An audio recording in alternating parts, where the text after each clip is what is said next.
foli tanoni wale ɲuman dɔn ko ta ko ɲɛsi aw bɛɛ lajɛlen ma aw minnu sɔgɔlen no an na ni wagati in na alhamdulilahi rabbil alamin an bɛ ala fo k'a barikada k'a wale ɲuman dɔn ale min sɔnna ka bi jira ne ni aw bɛɛ lajɛlen na an b'aw fo k'aw wale ɲuman dɔn ni ka tila k'aw ko ɲuman dɔn ni anw sigilen aw ka jamukan mandi kɛnɛ ka tuguni awɔ anw ni anw kungo awɔ anw ani aw kungo an kungo ni aw kungo a bɛɛ lajɛlen kungoba kelen ye ala sɔnna bi k'an garizigɛ don funankɛni fitinin dɔ la an n'o bɛna jɛ bi ka masala a ka adamadenya taabolo kan ani a ka baara taabolo kan ko maa nugu kan i dɔnbaga misi biɲɛ na an bɛ kuma d'a yɛrɛ ma a yɛrɛ b'a yɛrɛ fɔ an ɲa n balimakɛ salamu aleykum. Waleykum salam. kɔri basi t'i la. Basi foyi tɛ n na. Alhamdulilayi.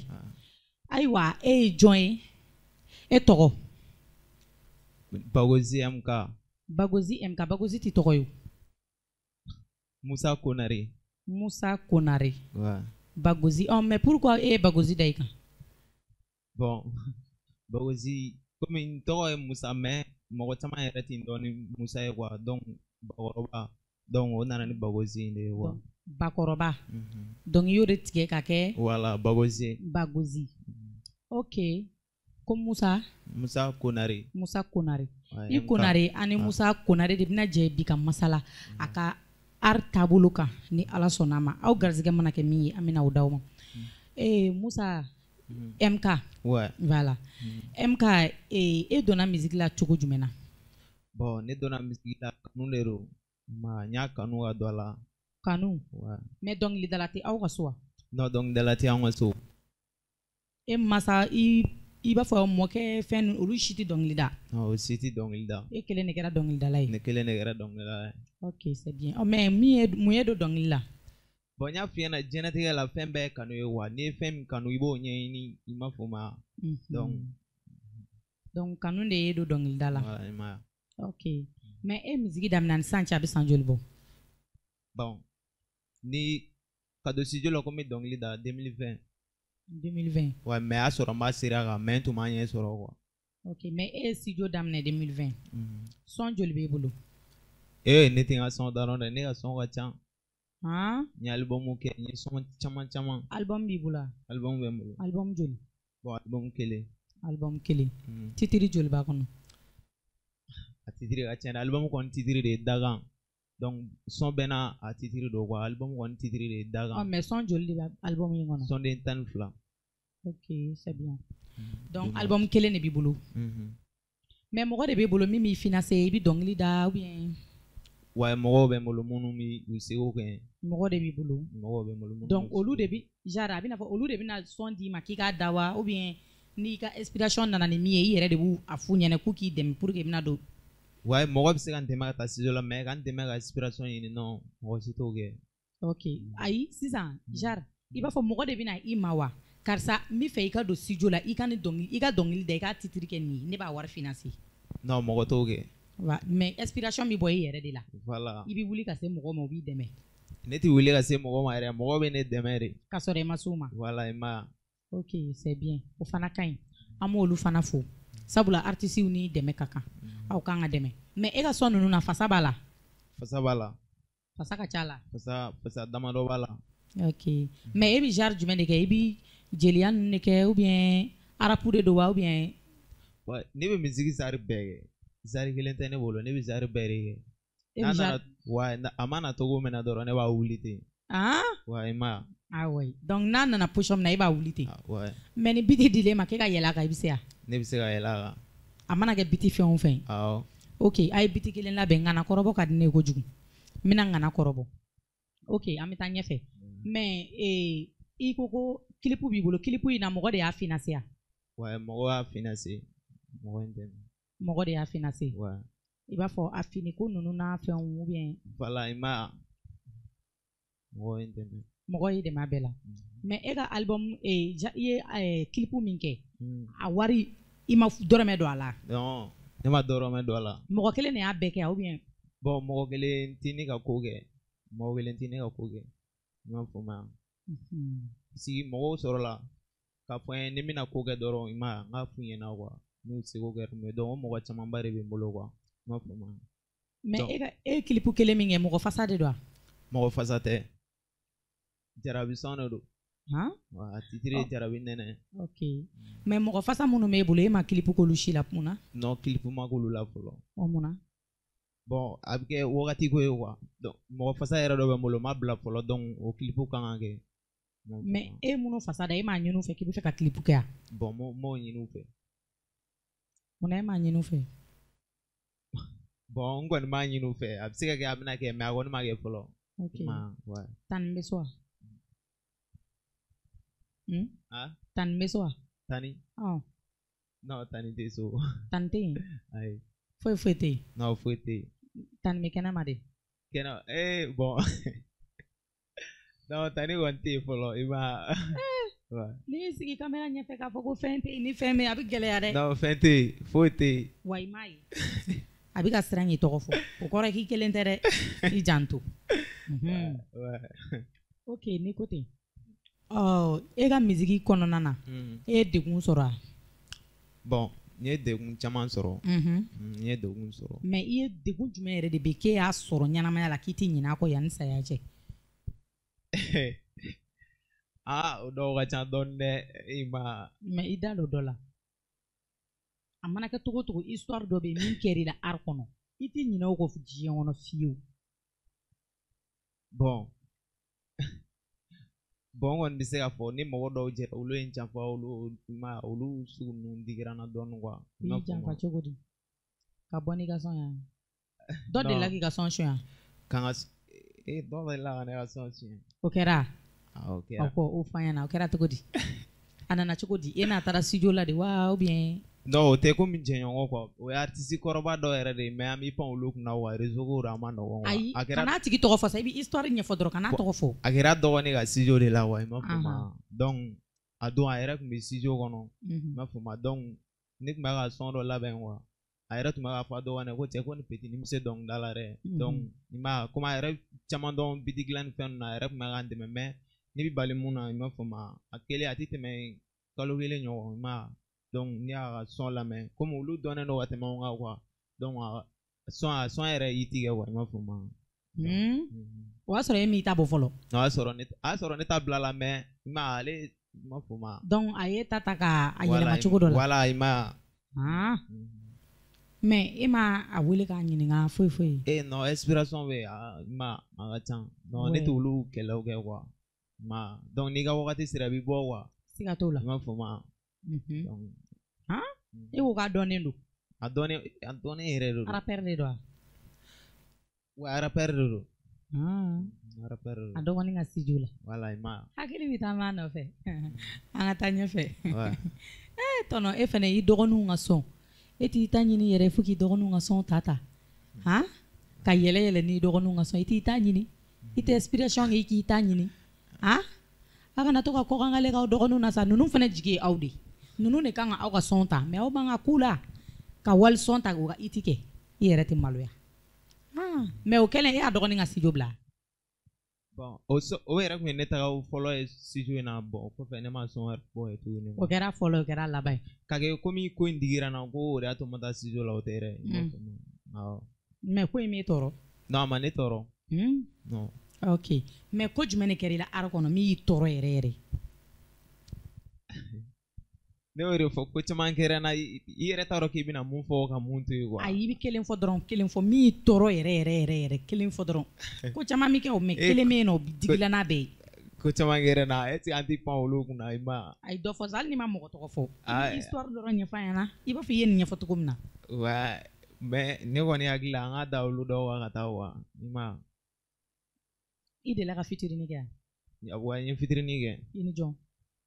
Bon ni semi ye fitinin kɛ DG Boy Wule la Diva Wizino Bandi bon n ye fitinin damadɔ kɛ quoi. Ok mais an bɛ don min na i ko bi i ka rêve ye ka fitinin kɛ ni artiste jumɛn? Ka fitinin ka artiste mun ye? Artiste kɔrɔbalenba ninnu. Est ce que o ye Musangare de ye?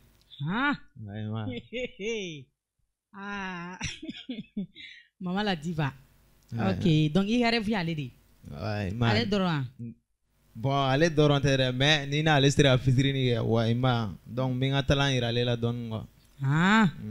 Ok an b'a ɲini Ala fɛ yarabi Masa Aramani ala kini sangare ɲɛkɛ nandi inshallah a bɛ kɛ an y'an sara ala la ni ala sɔnna ma a bɛ kɛ ok i yɛrɛ ko k'i bɛ fɛ ka fitinin kɛ ni sangare de c'est bien mais studio i ka déplacement ka taa ka bɔ so ka taa studio la olu bɛ cogo di bon ka taa studio la bon tiɲɛ yɛrɛ la o yɔrɔ ninnu tan fanfɛla depuis n san fɔlɔ musique la depuis o bɔra la n m'o gɛlɛyaw kɛ quoi i m'a fɔ ma parce que ni ala ye fɛn min kɛ mɔgɔ i k'o fɔ quoi i m'a fɔ ma a bɛna fɔ wagati ka nɔgɔ e fana bolo dɔɔnin non wagati ka nɔgɔ tɛ yɛrɛ mais i m'a fɔ ma mɔgɔ genre dɔw bɛ yen ne n'olu de tɛ kelen wa minnu b'a essayer k'u sigi k'u yɛrɛ la hinɛ ninnu don mɔgɔ la non ne t'o mɔgɔ de ye wa donc n'ala ye mun kɛ i b'o yira de wa i m'a fɔ ma o ye tiɲɛ a bɛɛ ka nɔgɔ e ma caman mɔgɔw b'i ka sɔnw financer clipw bɛ financer déplacement ka taa studio la o bɛɛ ka nɔgɔ mɔgɔ de bɛ yen min b'o k'i ya ou bien mɔgɔ bɛ yen min jɔlen don n'o ye et puis mɔgɔ kelen fɛnɛ tɛ mais manager yɛrɛ dun ale jɔyɔrɔ ye jumɛn ye ko in bɛɛ la manager bon ale bɛ komi ne fa de quoi n y'a fɔ ma ale bɛ komi ne fa ne yɛrɛ ka ko sani an ka dukɔnɔmɔgɔw ka bɔ a kalama i b'a sɔrɔ ale de bɛ caman kalama o ko la quoi ale bɛ min a bɛ Kayere e bɛ Bamakɔ yan ne bɛ Bamakɔ yan o baara bɛ kɛ cogo di a bɛ kɛ yɛrɛ ne bɛ Bamakɔ yan mais ne tɛ Bamakɔ ka ye koyi ne ye Segu ka de ne ye Segu ka de ok mais hali o la mais e bɛ Bamakɔ yan nɔ ale bɛ Kayi donc ni fɛn minnu bɛ yen ale bɛ se k'i to yen cogo di k'olu bɛɛ gérer yan a bɛɛ bɛ gérer i m'a fɔ ma comme an bɛ alo tile de la donc ayi o tɛ i b'a fɔ ko dɔ bɛ yen nɔ courses kan ka kɛ aw kan ka don mɔgɔbaw kan olu n'a ɲɔgɔnna ninnu bon manager kelen tɛ se ka kɛ artiste bolo quoi i m'a fɔ ma o managerw fana bɛ yen quoi manager fila de b'e bolo la voilà ma kelen bɛ Bamakɔ kelen bɛ Kayi ma ok a faamuyara ayiwa an b'a fɔ an ka boloɲɔgɔnden tantigiw ɲɛna n'a sɔrɔ biti labɛnnen don aw bɛ biti di a ma a bɛna jigin a kan régie mɔgɔw an ka taa voilà komi i yɛrɛ ko k'i bɛ s'a bɛɛ la ka ban kɛnɛ b'i bolo alhamdulilayi rabbil alamina tanu b'an ka ala ye an bɛ an ka ala fo ale min sɔnna ka bi yira n na ale min kɛra an ka ɲɛnamaya sababu ye an b'o ala fo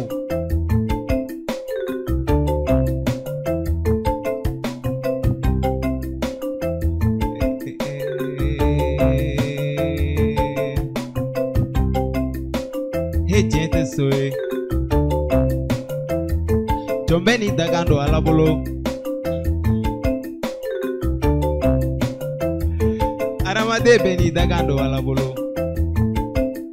an bɛ Fati min ka émission la bi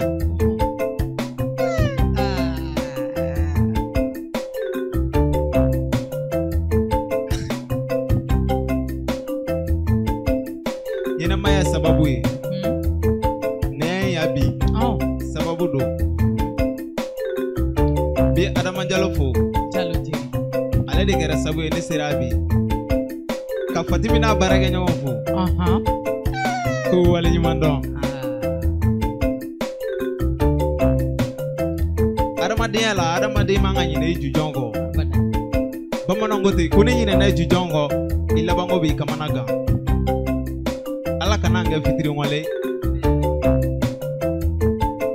ne bɛ kanubaw barika yan k'u wale ɲuman dɔn minnu bɛ n dɛmɛ su ani tile k'u sara tɛ n bolo n bɛ Salifu Buware fɔ yan polisi mɔgɔba funakɛni don ka n terikɛ Tatu Jalo fɔ yan o ye Kɛnkɔ ka funakɛni ye ko ne ka barika jigiyaw la Kɛnkɔ fo n bangena dugu min na ka dugufɛkaw fo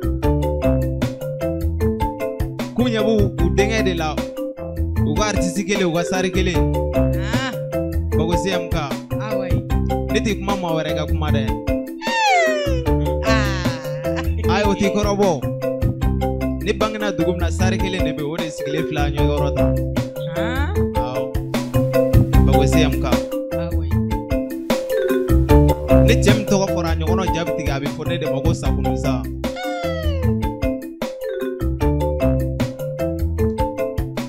Maa b'i to yiri dɔ la ka dɔ la sɔrɔ n bɛ dugufɛ seere an fo yan ka dugufɛ balo barika k'a barika nafolo la funankɛni wari la ka di ne bagosi ma.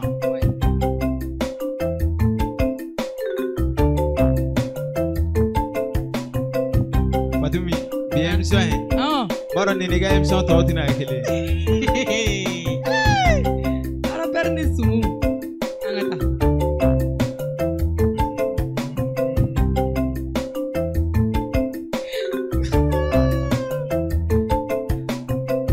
N'an bɔra bi ta in na a b'a lakale. A bɛ lakale dɛ.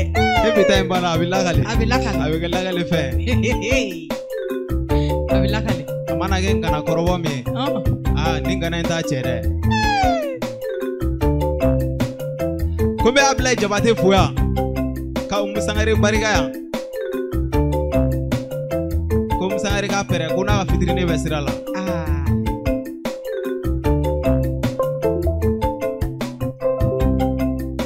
Fatimi Mali ka di dɛ nka fugari de t'a ja yɔrɔ dɔn.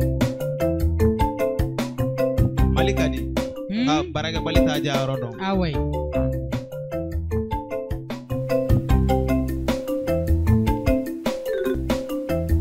Nganaw bɛ ɲɔgɔn dɔn wa nganaw bɛ Bamako. N'i bɔra Bamako sufɛ i b'a dɔn ko nganaw bɛ Bamako. Nganaw bɛ Bamako nka cɛw fana bɛ Segu. I jɔ fɔlɔ dɛ MK a ye nin minɛ ta ko MK ka jigi biti kan MK bɛ ka kuma de ɲɛfɔ a tɛ ka dɔnkili da dɛ a bɛ ka kuma de ɲɛfɔ a bɛ ka mɔgɔ ka e de ko ka biti d'i ma k'a mana kɛ biti fɛn o fɛn k'e bɛ bila ka jigi k'a kan. Mais ne bila ka jigi de o. Ayi biti bɛɛ bɛ taa e bɛ ka kuma de ɲɛfɔ. Ne sumu de o. Ne ye sumu de o. Sumu de don wa. Ne ye sumu de ye sumu bɛ da tan de.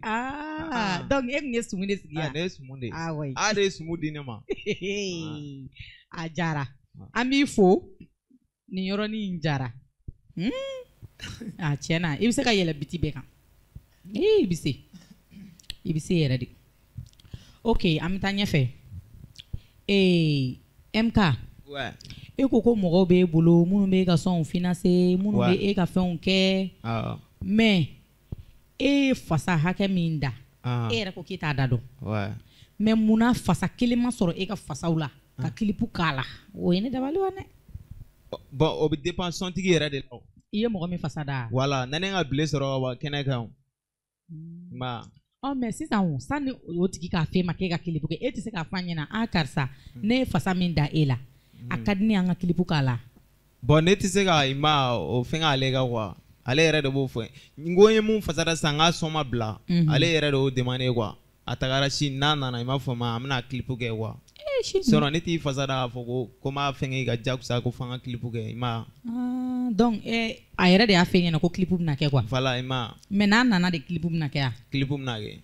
Mais e ma préparation daminɛ fɔlɔ. Bon n m'a daminɛ fɔlɔ quoi. Munna.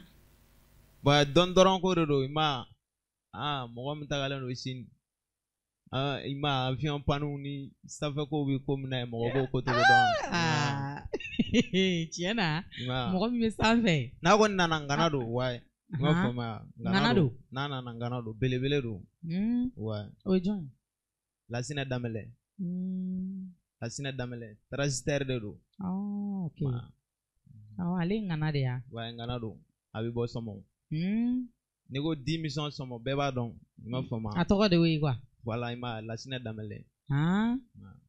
A ka baara yɔrɔ tɔgɔ Balazan Tracity. A bɛ Sutiba de. Ok. A faamuyara. N'i bɛ bɔ i bɛ wari bila tabali sanfɛ i bɛ sɔrɔ ka bɔ. E bɛ publicité kɛ mun na? Munna e bɛ publicité kɛ? I bɔtɔ i bɛ wari da i b'a wele k'a fɔ a ɲɛna k'i nana an ka émission na k'i a ka publicité kɛ. Bon i m'a ko ye fɛɛrɛ ye quoi e m'a mɛn ko foro tɛ Bamakɔ yan. Awɔ foro bɛɛ y'i balo n'i kɔnɔ fɛɛrɛ. O ye tiɲɛ ye e y'i ka fɛɛrɛ de kɛ sisan o tɛ yan. Ne fana ye n ka résultat de bɔ sisan. I b'a fɔ a ɲɛna k'i ye publicité kɛ yan dɛ. A y'i ka publicité kɛ yan. Fouati n y'a fɔ ma. Jɛ labila an yɛrɛ bɛ sira la ka taa fɛ yen. N'Ala sɔnna a ma. Inshallah. N'a nana ka bɔ sini n bɛ n'i ko fɔ an ye wa. O bɛ diya an ye. N'i ko fɔ an ye. An bɛ taa. Ni Ala sɔnna a ma. E ko e ye dugu jumɛn star ye? kɛn dugufe commune dugu kelen tɛ yɛrɛ i m'a fɔ ma dugufe commune quoi dugufe sari kelen b'o bolo Bawosi MK dugufe bi yɔrɔ jumɛn de fɛ bon a bi barawuli de fɛ quoi donc olu ka star kelen de e olu ka sari kelen de ne star foyi tɛ sari foyi tɛ Bawosi MK ne kelen dɔnkilidala foyi tɛ bon dɔnkilidala misɛnnin dɔw bɛ yen quoi i ma dɔnkilidala misɛnninw bɛ yen quoi dɔnkilidala misɛnmanin dɔw bɛ yen quoi e de kumaba ye n nana dɔw sɔrɔ yen mais y'u bɛɛ kɛ misɛnmaninw ye quoi i ma olu tun bɛ dɔnkili ka n'o ye zidɔn dɔɔni sɔrɔ ka taa studio ni fɛnw na i m'a fɔ ma ka sirima dɔw télécharger ka taa sɔnni dɔw bɔ balaniso kɛnɛw ni fɛnw kan ne nana n ko nin t'i ko ye quoi i m'a fɔ ma donc n taara ni création ye ka taa concert i m'a fɔ ma ne ma bile sara tɛ dɔn ka lajɛ quoi ka yɔrɔ gogoro san o san depuis o kɛra i m'a fɔ ma dɔw fɛnɛ y'o ta quoi san o san a bɛ kɛ ten o cogo la quoi i m'a fɔ ma donc o côté village n bɛ ka bɔ village ya la i m'a fɔ ma wa i bɛ ka fɛ ka na Bamakɔ minɛ i bɛ fɛ ka na Bamakɔ minɛ quoi Bamakɔ minɛ ne dɔn dɔrɔn ko de dɔn dɔrɔn i m'a fɔ ma i bɛna Bamakɔ k'i ta ye dɔn dɔrɔn awɔ i ma donc i ye concert k'o yɔrɔ la ye quoi concert n ye concert kɛ k'a to mɔgɔ wɛrɛw sera ka concert kɛ i m'a fɔ ma donc yanni ka taa mɔgɔ si kun ma concert kɛ depuis Ala ka yɔrɔ dugukolow da concert kun ma deli ka kɛ olu kun tɛ concert ko dɔn fɛn min ye quoi a fɔlɔla e de la a fɔlɔla ne de la wa a fɔlɔ i ye yɔrɔ gogoro a ma se ne k'a fɔ mɔgɔ ye ko a bɛ ne ka publicité bɛ dan tile kelen dɔrɔn de ma k'a fɔ concert bɛ nin don i m'a fɔ ma a tigi ye nin hakɛ ye n ka ca an ka ɲɔgɔn sɔrɔ i m'a fɔ ma wa tiɲɛna i ye star ye donc i nana mɔgɔ fɛn fɛn sɔrɔ terre kan i y'olu bɛɛ cɛ ka bɔ yen n y'u bɛɛ cɛ ka bɔ yen i m'a fɔ ma mɔgɔ bɛ ne lajɛ k'a kɛ de i m'a fɔ ma n nana mɔgɔ minnu sɔrɔ ne mana mɔgɔ ɲɛnama yɛrɛ sɔrɔ i m'a fɔ ma mɔgɔ kelen kelen mɔgɔ yɛrɛ t'a dɔn u tun bɛ dɔnkilida kɛ yɛrɛ i m'a fɔ ma mais nan'u ɲɛ yɛlɛ k'u bila fɛn wɛrɛw kɔnɔ quoi i m'a fɔ ma MK de MK donc e nana dɔrɔn ka na kɛnɛ furan i m'a fɔ ma ka sira yir'u la i m'a fɔ ma mais to i ka hinɛw la sa i ka to k'u gɛrɛ i la sa n bɛ k'u gɛrɛ na ko ye i m'a ye a dɔw sera k'u débrouiller ka concert kɛ u bɛ to ka concert ninnu kɛ mais u bɛ to ka conférence kɛ ne ya ne ya bon u tɛ se ka wuli o ni min ko i b'a wuli ni hakili jiginna cɛ na dɔrɔn i bɛ siran o i b'a to yen quoi u tɛ sɔn ka wuli u tɛ se conférence tɛ yen o tɛ se mais n'u ka concert ni fɛn ninnu o tɛ wele ya bon u bɛ ne wele ne ma wele a bɛ se ka kɛ non ne ma wele a tɛ kɛ o ma ye maire de ya a tɛ se ka kɛ o a tɛ se ka kɛ donc f'e de ka jama labɔ quoi fo ne de ka jama labɔ i ma i yɛrɛ ko dugu in tɔgɔ bon commune ye dugu fɛ de mais ne bangena dugu min yɛrɛ la donc n'i m'a fɔ ma o kɛɲɛ de kɛɲɛ mais ne bɛ concert kɛ e b'a kɛ kɛɲɛ de wa ou bien e b'a kɛ dugu fɛ communes de la bon ne b'a k'a bɛɛ la hali juma natɔ kunɲɔgɔn a kan ka bɛn le commun de ma juma natɔ kunɲɔgɔn i bɛ concert la voilà o bɛ kɛ Sɔmɔ quoi Sɔmɔ a bɛɛ b'i barawuli fanfɛla ninnu na mais a bɛ kɛ salle yɔrɔ jumɛn de la o yɔrɔ tɔgɔ maison de jeunes de kɔnɔ quoi Sɔmɔ maison de jeunes voilà donsara ye joli donsara bon Kiriga ouais Kiriga ye joli ne t'o da dɔn koyi e tɛ Kiriga dɔn e tɛ Kiriga dɔn ne t'olu ye réseau kɔnɔ koyi i bɛ verre fara verre kan dɔrɔn o bɛ kɛ Kiriga ye verre ye jumɛn de ye verre ne bɛ verre dɔn ni min ye min bɛ don ɲɛ na verre voilà i bɛ verre fila fara ɲɔgɔn kan dɔrɔn o b'o wele Kiriga de 50 non verre ye 100 de i m'a fɔ ma donc verre fila de Kiriga ye quoi voilà i ma Kiriga o ye 200 de bon ne yɛrɛ ko hakili la i ko 100 de koyi i ɲana ma donc 200 donsara ye 200 voilà i ma e ko k'a bɛ kɛ yɔrɔ jumɛn ye a bɛ kɛ Sɔmɔ de Sɔmɔ voilà i ma c'était des jeunes na voilà maison de jeunes maison de jeunes voilà i ma ok ala k'a yira n na amina yarabi ko Sɔmɔkaw bɛɛ ka bɔ u bɛɛ ka bɔ k'aw ka star kelenni voilà n bɛna taa fɛn dɔ yira Sɔmɔkaw la quoi dugu mumɛ star kelen Bagosi MK Bagosi MK k'aw ka bɔ k'a kɛlen don ka wele bila aw ma o bɛɛ a yɛrɛ ko k'aw bɛ deli ka taa ka wolo jaabi kɔrɔlenw mais i filɛ ka yɔrɔ min fɔ i delila ka concert kɛ o yɔrɔ la bon nin ye siɲɛ fɔlɔ ye ka concert kɛ o yɔrɔ la donc i tun b'a kɛ fitininw na olu ye min ka dɔgɔya voilà i bɛ ka yɛlɛ ka na dɔɔnin voilà i ma bon n'i bɔra yen i bɛ taa yɔrɔ jumɛn sa yɔrɔ wɛrɛ bɛ yen min ka bon n'o fana yan bon olu b'ala bolo fɔlɔ quoi i ma ayi mais yɔrɔ wɛrɛ b'o yɔrɔ la yen min ka bon ni min ka bon n'o yɔrɔ bon yɔrɔ wɛrɛ t'o yɔrɔ la fɔlɔ bon n'i tilal'o la i bɛ se ka na Bamakɔ voilà i ma n ye concert kɛ Kasela ni fɛnw dɔw la quoi n t'a dɔn i bɛ Kasela yɔrɔ dɔn Kasela voilà i ma i delila ka concert kɛ yan n delila ka concert olu ka yɔrɔ jumɛn na bon foyer kɔnɔ Kasela foyer i y'a gogoro Ah, a bɛna fɔ M ka in fana i bolo se ka ne.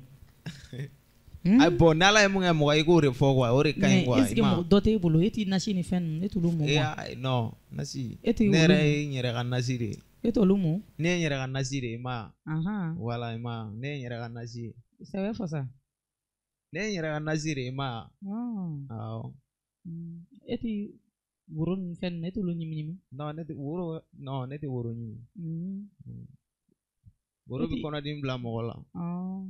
Mais u t'a fɛ ɲɛna k'e ka to k'i ko pour que jama ka bɔ ka na concert ni fɛnw. Yɛrɛ k'i ko. Non. Olu mɔgɔ t'e bolo quoi? Non ne t'olu kɛ quoi. E t'olu kɛ? Mɔgɔ i m'a faamu mɔgɔ dɔw bɛ yen nɔ olu dalen don fɛn dɔw yɛrɛ de kama quoi i m'a faamu a ma se i ma i bila o bɛɛ la quoi. Donc e dannen don a kama quoi. I ma dɔn dɔrɔn a tɛna mɛ maliyɛn dɔw u k'u kulo majɔ dɔn dɔrɔn. Mais i kɔrɔw bɛ yan? Wa n kɔrɔw bɛ yen. A caman? Wa a ka ca. I dɔgɔninw fana bɛ yen? U fana bɛ yen.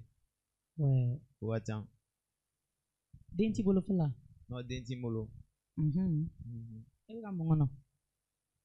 Bon n bɛ ka i ma n'a wagati sera a bɛ kɛ quoi. Ayi i b'a laɲini de ala b'a nɔgɔya. Wa o fana ye tiɲɛ. O fana ye tiɲɛ. I b'a laɲini ala b'a nɔgɔya. Wa o fana ye tiɲɛ. Fiɲɛ a bɛ n'a fɔ fiɲɛ bɛ nun na dɔɔnin.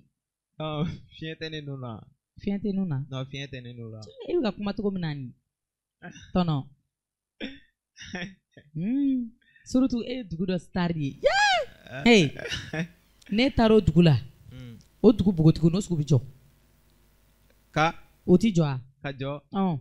Bon olu yɛrɛ de b'o dɔn ne tɛ olu la o i m'a fɔ ma. Mais depuis e bɛ yen dɔ ma deli k'e lajɔ k'a f'i ɲɛna ko non ko e yɛrɛ de ka d'ale ye ale bɛ fɛ e k'ale ta de. Ne t'o da dɔn.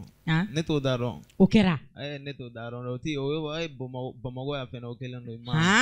U bɛ to k'e lajɔ carré kɔnɔ. K'i ka numéro ta. Wa i ma o ka ca. I m'a fɔ ma. K'e k'olu ta quoi. Ma. Furu sira fɛ. Bon a sugu bɛɛ quoi i m'a fɔ ma. Ma. Mais e tɛ sɔn a? Non ne tɛ sɔn. E ma deli ka sɔn? I bɛ télé de la dɛ. Ne tɛ sɔn. I bɛ télé de la dɛ tɔnɔ. Wa ne tɛ sɔn. E ma deli ka sɔn? Non. U bɛ jouer mais e tɛ sɔn? Non ne tɛ sɔn. Mun na? Foyi. Foyi. Non olu tɛ n ka pawa ye wa i ma. Olu t'a la? Non olu tɛ n ka pawa la. Mun na? Olu tɛ n ka pawa la. Tɔnɔ olu tɛ e ka pawa la? Non olu tɛ ne ka pawa la. I ma. Ayiwa n'i yɛrɛ ko ten ka ban. Bi ta in i yɛrɛ ɲuman na i ko émission kɛra nka ko bi ta in bɛ diya dɛ. Bi ta in bɛ lakale. Kɛɲɛkaw ka sari kelen. Sari kelen. Bagozi MK. Kɛɲɛkaw ka sari kelen. Kɛɲɛkaw ka sari kelen. Bagozi MK. Bagozi MK. Wa i bɛ Adama ɲininka Adama donc i n'ale bɛ ɲɔgɔn sɔrɔ Adama Jalo. Donc kɛɲɛ dɔrɔn tɛ ko dugufɛ ko min na ko sari kelen jumɛn de bɛ yen. Wa i ma. Ko yɔrɔ jumɛn? Dugufɛ commune. Dugufɛ commune na. Voilà ko n bangena kɛɲɛ de. Awɔ commune de tɔgɔ ye Dugufɛ. Voilà i ma. Dugufɛ commune bɛɛ. Dugufɛ commune. Star kelen. Sari kelen bɛ Bagozi MK. Ouais. Mais ne y'a mɛn ko artiste dɔ tun bɛ yen nɔ a bɛna fɔ e n'o delila ka fɛn ɲɔgɔn na dɔɔnin. Artiste dɔ. A bɛna fɔ ko in chauffeur dɔɔnin dɛ. Bon est-ce que n b'o kalama? O kuma e tɛ a? Ne don. I fɛnɛ sa. E ni dɔ ma deli ka gosi ɲɔgɔn na dɔɔnin? Star dɔ. Ayi dɔnkilidala dɔ parce que komi e ye star kelen de star wɛrɛ tɛ yen ko dɔ delila ka essayer k'a bɛ kɔnkɛrɛn kɛ ni i ye. Ne d'a f'i ye o bɛ to k'u dɛmɛ. U bɛ to k'u dɛn k'a mɛ u tɛ se k'u yira o tɛ se k'u yira parce que i ma ni n bɔra kalama dɔrɔn n b'o ka carrière jɔ wa o tɛ dɔnkili da bilen wa. E bɛ carrière jɔ? O tɛ dɔnkili da bilen wa i ma carrière yɛrɛ t'u bolo yɛrɛ mais u bɛ k'u débrouiller mun na n b'o jɔ quoi. A bɛ n'a fɔ e da kɔnɔ kilisi ka di dɛ. Non kilisi ko tɛ quoi. Mais e bɛ carrière jɔ wa i ma. E b'o jɔ ni jumɛn ye o bɛ kɛ cogo di tɔnɔ? Bon n'an ko n b'i tunu o y'i tununen de ye quoi i m'a fɔ ma. E ko k'e tɛ foyi e bɛ se ka mɔgɔ latunu cogo di k'a sɔrɔ kan dɔ t'e da? Bon pour que ne ka e ka page kan est ce que n'a ne ma gɛrɛ la ka gɛrɛ la est ce que ne bɛ se ka bɔ e ka page kan? Ayi o tɛ se ka kɛ. Voilà i ma donc ko ninnu b'o cogo de la. Donc ni min y'a essayer k'a bɛna kɔnkɛrɛn ni fɛnw kɛ donc e b'o jɔsi ka bɔ yen quoi. ni ko i b'a kɛ yɛrɛ i b'i miiri ko n ye fɛn dɔ kɛ donc i tɛ se k'a kɛ quoi. donc o kɔrɔ artiste fɛn fɛn bɛ yen nɔ e de la ka fɛn dɔ k'a dɔ ye quoi. a bɛɛ. a bɛɛ. a bɛɛ. i ma. kɛn a tɔgɔ bɔra n kɔnɔ Dugufe commune. Dugufe commune bɛɛ. sari kelen. a artiste bɛɛ. sari kelen de la ka ko dɔ k'i ye. u ɲɛ jɔyɔrɔw jigi. han. e bɛ ka ɲina an bɛ ka an basi ye nka yen dɔrɔn tɛ dɛ n ka cɛ an bɛ ka na Bamakɔ yan de quoi. olu bɛ ne bolo komi fɛn wɛrɛw quoi. u bɛ dɔnkili da n kɔrɔw b'u la fɛn bɛɛ u bɛɛ n dɔgɔninw de ye wa i m'a fɔ ma a tɛ i ma ne tɛ se k'a fɔ ko n bɛ fɛn dɔ wuli n'olu ni ɲɔgɔn cɛ wa a bɛ ni ma big artiste de ni ɲɔgɔn cɛ. mais Bamakɔ yan nɔ est ce que e kɔnkɛra bi Bamakɔ yan. Bamakɔ yan. Togo de la. e kɔnkɛra tɛ Bamakɔ yan dɛ. Togo de. olu bɛ se dɛ. i ka se. bon n'an bɛ taga an bɛ se quoi. n'i ye jɔ kɛnɛ kan sisan. e sigilen filɛ nin. Wisiwozo sigilen filɛ. Wisiwozo. e bɛ se ka wuli yan. mais Wisiwozo a wagati de sera sinon Wisiwozo e yɛrɛ b'a dɔn Wisiwozo tɛ se dɔnkilida la ni ne ye o. Wisiwozo kɔni o tɛ dɔnkilida la o. e bɛ se dɔnkilida la ka tɛmɛ Wisiwozo kan. Wisiwozo ye dɔnkilida la de ya. non Wisiwozo tɛ dɔnkilida la ye. e bɛ se dɔnkilida la ni Wisiwozo ye. ale tɛ dɔnkilida la o. dɔnkilida la tɛ. non ale tɛ dɔnkilida la mais ne sigilen filɛ yɔrɔ min na n'i ye Wisiwozo sigi yan k'e sigi yan e bɛ se ka wuli yan. ne a sugu bɛɛ Wisiwozo tɛ se dɔnkilida la. a tɛ se. non donc ne ka wagati ni sera dɔrɔn i b'o kɛ Wisiwozo ye légendaire de. e ta. ayi. non. mais i bɛ se ka défi lancer yan. Wisiwozo a. i ni Wisiwozo terre kan. n'a pɛrɛlen don dɔrɔn kelen don ne bɛ yan. ok. kɛn o sari kelen. défi lancer la e ɲɛ ni Wisiwozo ɲɛ. Wisiwozo ɲɛ awɔ. han. awɔ. i ɲɛ jɔ caméra la ayi i ka caméra filɛ i ɲɛ jɔ a la i k'a fɔ. Wisiwozo ni pɛrɛlen don na kɛn o ka sari kelen Bagosi MK. voilà. et puis ne ko k'a tɛ se dɔnkilida la. Wisiwozo k'i tɛ se dɔnkilida la. Wisiwozo ye catiribɔla de ye. voilà. ale ni Samafɛn. payi. Wisiwozo ni Samafɛn. mais n'i ye Samafɛn sigi yan sa k'e sigi e nana cɛ e ja tɛ tigɛ. Samafɛn yan. ne ja bɛ tigɛ mun de la. mais a bɛ baara kelen min na n'i b'o dɔn ka tɛmɛ mɔgɔ min kan ne t'a dɔn i bɛ se dɔn ye kun min na o. wa u ka wagati sera dɔrɔn sinon e yɛrɛ b'a dɔn non ale n'olu tɛ se ka comparer olu tɛ dɔnkilidalaw ye quoi. Wisiwozo ni Samafɛn. olu tɛ dɔnkilidalaw ye. mais Mali artiste baden in na i bɛ se olu fila de la. olu fila de yɛrɛ mais i ma olu tɛ se dɔnkilida de la wa. olu tɛ dɔnkilidala yɛrɛ de. olu fila de tɛ se dɔnkilida la. voilà mais ala y'u dɛmɛ ka i ma. donc défi bɛ yen dɛ. Wisiwozo ni Samafɛn. voilà. kɛɲɛkaw ka den man di. sari kelen. Bagosi MK. k'aw ka na a ye na.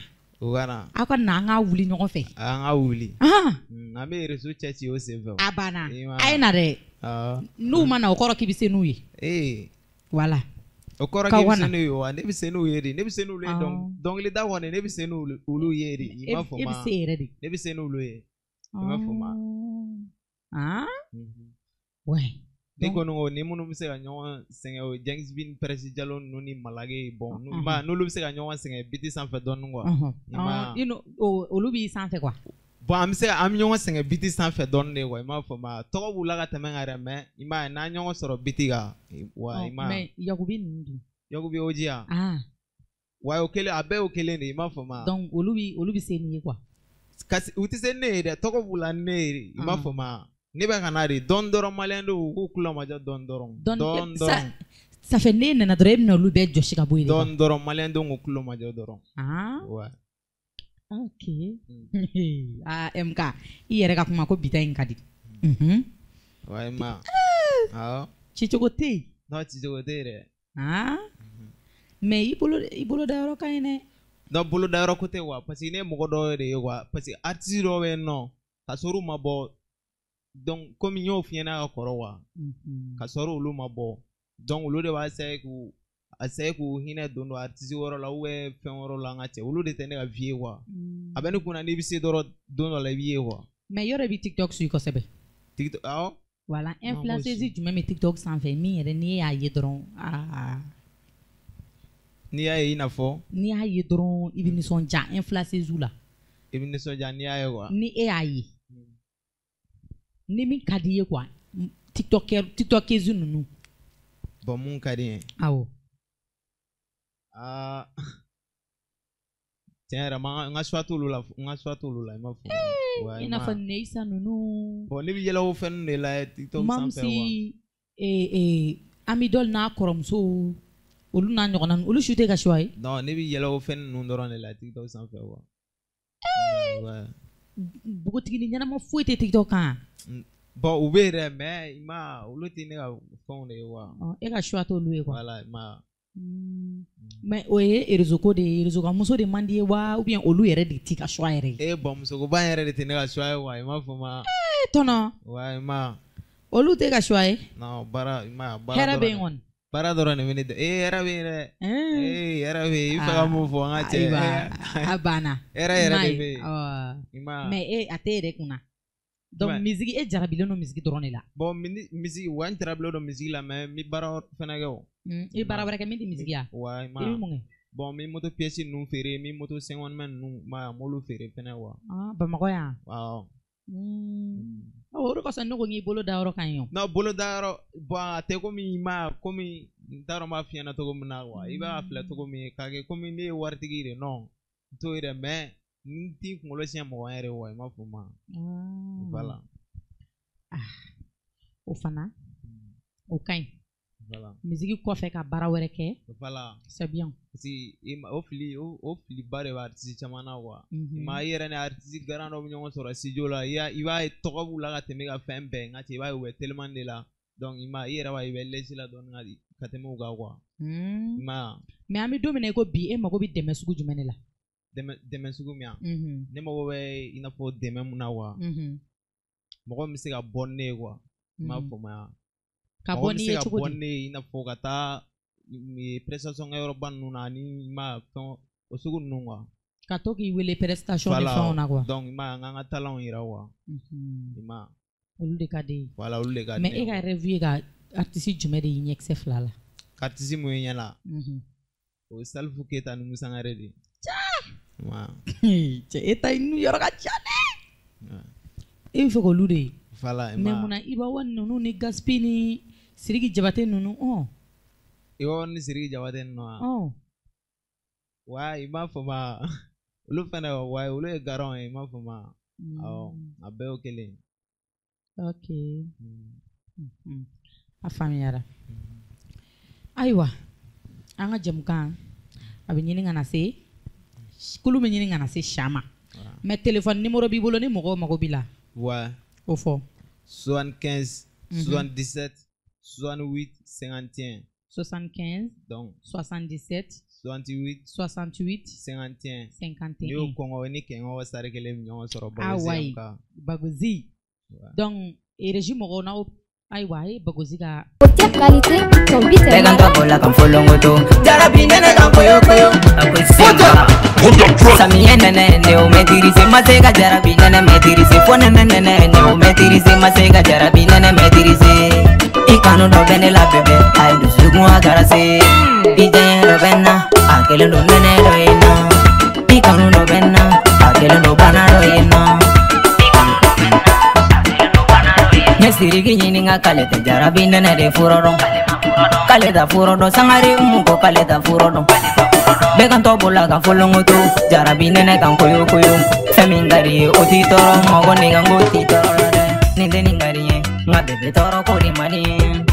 Kana bugo komandinye alindi ya faye oben toro. Kana nini komandinye alindi ya faye oben toro. Ninde ingari wali denyu mani dumaye kwe.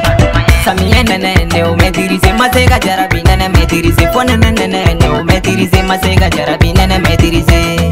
I kanu do bene la bebe ay du sugun agarase. DJ do benna akele do nene do ina. I kanu do benna akele do bana do ina. Teru sigilo do gerana magula ne date kumala wane miri baby nega bebela ahe meneta faka ne fusugu wane fasale ina fo firiti akako bina fable no ne nakile gandere ne mana miri ne bebe yala ami yala baule ne ulala koko jidaula mali baba jiba daula atatolo becheke be fa juguna bilo mulamba o mana ke to do betona no kerangono tabekilana Samiye nene ne o maîtriser masega jarabi nene maîtriser fo nene nene ne o maîtriser masega jarabi nene maîtriser. I kanu do bene la bebe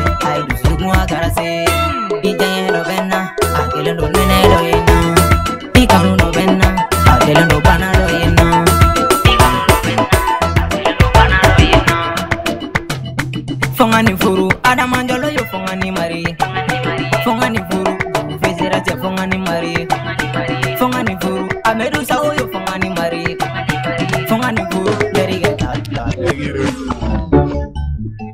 LVDS on the beat. Hey mama Bawezi anka Lavane sebu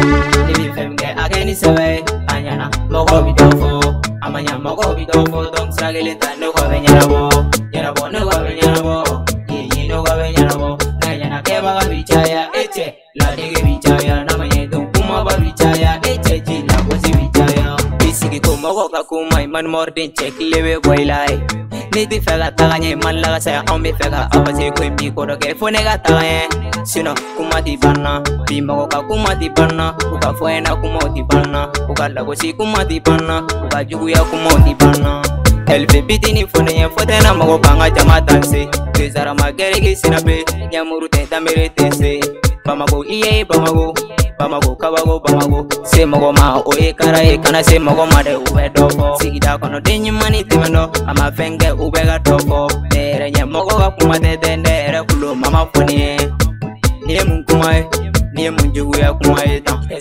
Niye mun kumae Niye mun nyango ya kumae tan LVDS on the beat.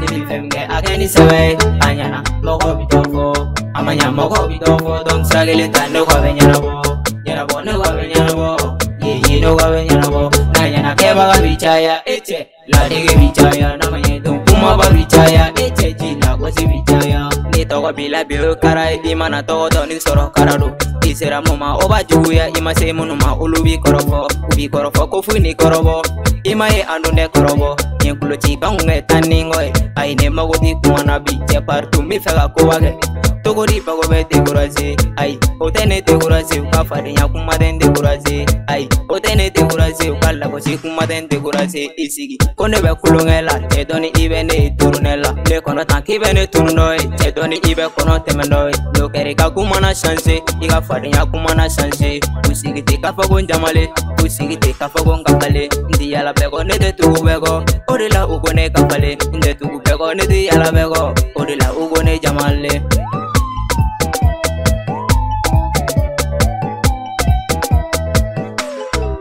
Nibi femge ageni sewe Anyana mogo bidofo Amanya mogo bidofo Dong sagili tanu kwa venyarabo Nyarabo nuko venyarabo Yeye nuko venyarabo Nanyana keba bichaya eche Ladege bichaya Namanye kuma ba bichaya eche Jila kwasi bichaya Cheni de kuma me amiga pogo de kuma me Foli fo adamanye Nga foli fo adaman jalwesa Foli fo buramay Nga foli fo burama kwaresa Foli fo binanye Nga foli fo mamaga binanye Foli fo saliya Nga foli fo saliya jara esa Wa son jara a jara yɛrɛ de donc an b'a ɲini masa arahamani fɛ ala k'i ni sababu ɲumanw bɛn hali sisan yarabi ala k'i ni mɔgɔ ɲumanw bɛn nin bɛna dansigi kɛ an ka émission na ni ala m'a ka jɔnya jira an na an bɛ ɲɔgɔn sɔrɔ yan dɔgɔkun wɛrɛ inshallah ala kana basi k'an si la merci